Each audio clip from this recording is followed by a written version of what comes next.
韩国最近不知道是哪根筋搭错了啊！他们那儿的媒体居然给咱们中国的年轻人集体确诊了一个新毛病——首尔病。更离谱的是，韩国人把首尔病做成了英文节目，打算向全球造谣中国人有首尔病。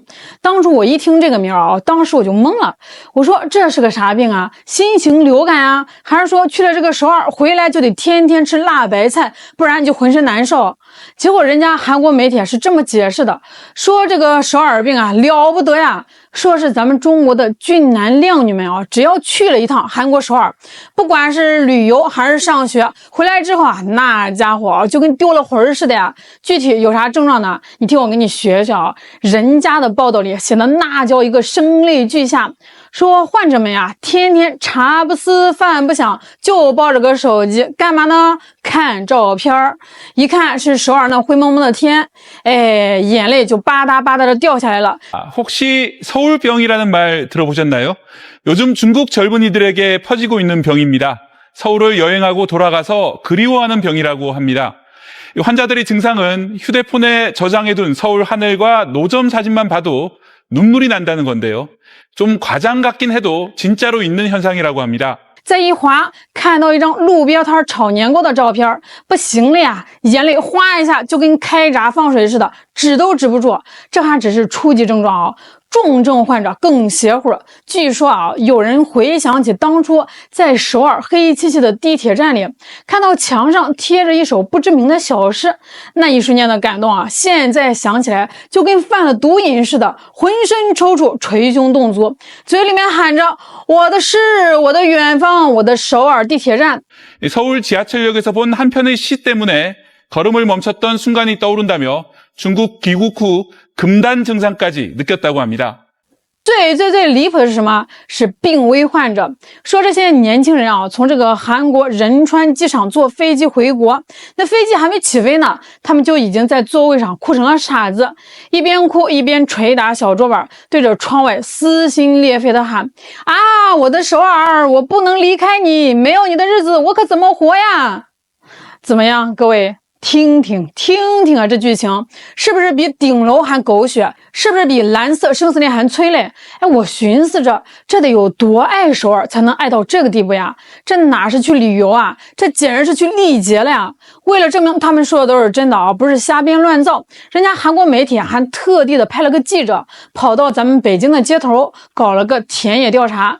你想想那个画面一个韩国记者拿个话筒在北京三里屯或者是王府井逮着一个过路的小伙子或者小姑娘就问：同学，请问你得首尔病了吗？病到什么程度了？需不需要我们这边给你开点泡菜当药引子？我估摸着被采访的人当时心里面都得画个问号，这谁呀？打哪儿来的？上来就咒我得病？你可别说，这记者还真就让他找到了几个典型病例。 베이징 도심에서도 서울에 가고 싶어하는 중국 젊은이들을 어렵지 않게 만날 수 있습니다. 이들은 스스로를 서울병에 걸렸다고 말합니다. 我本人其实也是有首尔病的，就是感觉因为我去旅行的时候都是一个人，然后自己走在首尔的街头的时候，确实有那种非常自由的还想去韩国，比如说染头发呀什么的，那边的技术也比较成熟。我觉得就是去一个地方去体验它最丰富的成熟的文化就很好。人家拿着这几个不知道凑了多久才凑齐的采访，回去就发了个大新闻，标题都拟好了：震惊！首尔病正席卷中国大陆，无数年轻人为一座城流干了眼泪。看到这儿我真的是不知道该笑还是该气。我说这位记者大哥呀，你这采访手法也太讲究了吧？北京2000多万人口，你就采访了这么3-5个人，就敢下结论说全中国的年轻人都得了这相思病？你这哪是做新闻啊？你这分明就是想在中国推广一种新的精神疾病啊！这就好比是啥呢？就好比我今天在路上看见了3个人都穿着绿色的袜子，然后我就立马回家写了一篇论文，题目就是论当代中国人的绿袜子情节及其社会学意义。这不是扯淡吗？你说这事儿离谱不离谱？他们是把咱们当成没见过世面的土包子了，觉得只要是国外的月亮就能把咱们的魂儿给勾走了。更离谱的是他们把这个首尔病做成了英文节目，打算向全球造谣中国人有首尔病。Here we go. A wave of nostalgia called Seoul Syndrome is sweeping through young Chinese visitors after their trips to Seoul, sparking a buzz on social media. Fueled by K-pop and the Korean wave, affection for Seoul has evolved from mere tourism to a profound emotional experience. This is a trend on Chinese social media these days. Chinese tourists, after they go to Seoul, they're saying they started to cry at Incheon Airport, or I caught the Seoul Syndrome at the Hangang. And it's different things. Of course, it's mostly Korean music and Korean dramas that have really started to spread Korean tourism, especially around Asia, but around the world these days. But it's not only that these days, even more. We're going to be talking more about ramen and cosmetics and That's right. lots more different things. And of course, we cannot leave out Kaedehon. I know we've mentioned it every single week, but it's the undeniable truth. I mean, they have views also within the film that makes you wonder, oh, does that really exist? And many of them, they do really exist. So some of the experiences that they're talking about is wandering around the alleyways of Uljiro and Chungmuro, or eating tteokbokki and sundae, lots of different things that are very typically Seoul. And some people even say that Seoul is my utopia because of the kindness that they have experienced, the clean streets, and the safety, especially at night. That's a big one. It's so safe here. It is. That's something that is really shocking, especially for Western visitors, where people in a cafe will go to the washroom and leave their wallet and their laptop as a place marker to save their seat, which is something which you could not possibly dream of in most Western countries. That would be gone in a second. I come from the countries that I lived in, Australia and New Zealand. They're considered safe, right? But you would still not leave anything valuable in your car. Right. Because people will break the windows and grab them. Yeah. So when I first came to Korea, one of the things that I was shocked by in terms of my husband and my father doing is they would just leave cash lying around in the car and nothing would happen. Which can be dangerous if you're traveling. Yes. If you're traveling, you have to remember that everywhere is not as safe as Korea, and you should pay more attention to your belongings if you go abroad. 네. Okay, so even Chinese media outlets, they're covering this phenomenon. Right. Seoul Syndrome is spreading all around China, and it's mostly because, of course, Chinese tourism is growing. You can see way more Chinese people around town these days.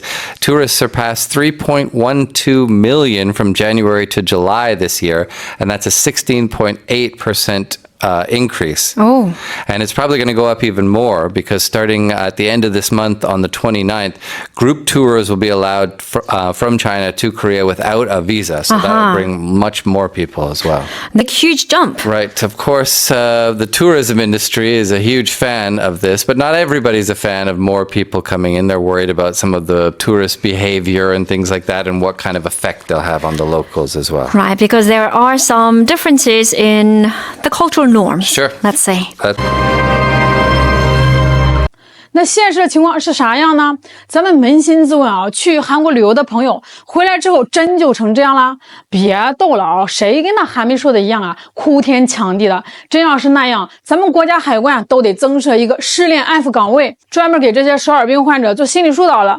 说白了啊，这个手耳对咱们某些人可能是有一点吸引力，但绝对没有到那种让人病态依恋的地步。韩流文化确实是挺火的，也影响了不少人，但是喜欢归喜欢，这跟美你不行是两码事儿。昨天晚上我的朋友告诉我，我在韩国拍的一段视频被 KBS 给转载报道了。这是一段我今年7月份在首尔南大门拍摄的一段夜景视频，这是他们的原视频。 중국 SNS엔 서울병이라는 단어와 함께 평범한 서울 풍경들이 올라와 뜨거운 반응을 얻고 我看完这条消息的时候，觉得有一点吃惊，也觉得有点可笑。我觉得惊讶的点在于 KBS 居然用了我的视频，并且没有通知我。我觉得有点可笑的点在于，我当时拍完这段视频，把它发到社交媒体上，为了让更多人看到，所以用了手耳病的这个梗。结果没有想到，韩国媒体在报道手耳病这个话题的时候，就直接用了我的视频。但是其实他们可能不知道手耳病在大陆就是一个梗。绝大多数人说首尔病这个词的时候，是因为自己有喜欢的 idol 或者组合在首尔，并不是因为首尔这座城市而吸引他们。但是我觉得韩国媒体有点曲解了他的意思，把大家这个首尔病这个梗理解成大家对首尔这座城市的美景而产生的向往。再说了，现在的年轻人眼界开阔着呢，咱们自己国家的大好河山都还没玩遍呢，哪有空得那首尔病啊？去过首尔的朋友回来吐槽的也不少，说那物价可真不便宜啊，吃顿烤肉跟割自己的肉似的。那城市建设呢，有些地方看着还不如咱们国内的2线城市，尤其是那地铁七拐八绕的，楼梯多大能让你走到怀疑人生，去一趟比爬我们这儿的香山还累。所以啊，韩国媒体搞的这出首尔病啊，纯属是自娱自乐，自我感动啊！他们眼里的世纪绝恋，在咱们看来啊，就是一场天大的误会，一个不好笑的笑话。那问题又来了，既然这个事儿这么不靠谱，他们为啥还要费这么大的劲儿编这个故事呢？图啥呀？哎，这背后的小算盘啊，打的是噼里啪啦响。说白了，不就是为了咱们兜里的人民币吗？大家想想啊，前些年中国游客那是韩国旅游业的财神爷啊，免税店里乌泱乌泱都是咱们的人，买起东西来那叫一个豪爽啊。后来因为各种原因啊，去的游客少了，韩国的旅游业一下子就蔫儿了，这可就把他给急坏了啊！酒店空着，餐厅没人，导游都快失业了，这怎么办呢？得想办法把中国的金主们再请回来呀！降价打折力度不够啊，请明星代言呢效果有限。哎，有了，咱们来个精神营销，直接从灵魂深处感化你们。于是呢，这首尔病就横空出世了。你品品他这套路啊，他这么一宣传，潜台词就是快看呐，中国年轻人都为我们首尔神魂颠倒了，我们这儿就是有这么大的魔力，你们还没有来过的，不想来体验一下这种爱断情伤的感觉吗？你们来过的是不是觉得病情还不够深，得赶紧回来复诊呀？这不就是个大型的旅游 PUA 现场吗？只可惜啊，他们算盘打得响，算盘珠子却打错了。现在的中国年轻人啊，早就不是那个看韩剧就哭得死去活来的小屁孩了。咱们有自己的判断力，有自己的文化自信，你东西好，服务好，我们自然会用脚投票，高高兴兴的去消费。但是你要是跟我们玩这种虚头巴脑的，想靠编故事来忽悠我们，那对不起啊，门儿都没有。你越是这样吹的天花乱坠，我们反而觉得你心虚啊，是不是你们那儿现在没啥新花样了，只能靠这种自我贴金的方式来吸引眼球了？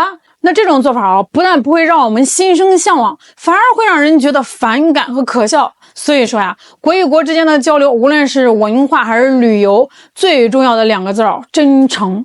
你首尔有好的地方，那些充满活力的街头文化，那些设计独特的文创小店，那些美味的小吃，哎，你实实在在的宣传，我们看得到，我们去了体验好了，自然会跟亲戚朋友推荐，这比你编10000个首尔病都管用。但是同时啊，你存在的问题，比如这个物价高，比如对游客不够友好的一些现象，你也得正视，也得改进啊，而不是搞这种花里胡哨的噱头，试图掩盖问题，靠首尔病这种概念来炒作，终究是一场自娱自乐的闹剧。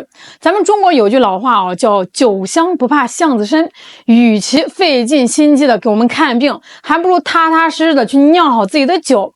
好了，今天就给大家聊到这儿了，我是小懒，我们下期再见。